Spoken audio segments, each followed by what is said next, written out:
जवला आहे, बोंबील, वाकटी. लय भारी आहे, लय भारी आहे. 200 रुपये किलो आहे सुकट. बोंबील 500 रुपये किलो आहे. आंबट 400 रुपये किलो आहे. हे बघा बोंबील पण लय भारी आहे. 500 रुपये 1 किलो. तर 500 रुपयाला आपल्याला बोंबील किलोनी मिळणार आहे.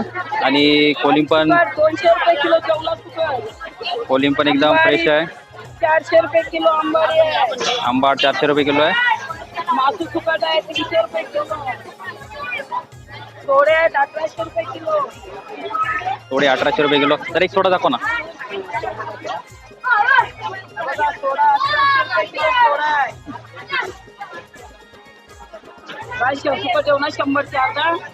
तर 1800 रुपये किलोने आपल्याला एवढा मोठा सोडा पाहायला मिळतोय. एकदम फ्रेश कोलबीचा सोडा आहे. 1800 रुपये किलो. ठीक आहे.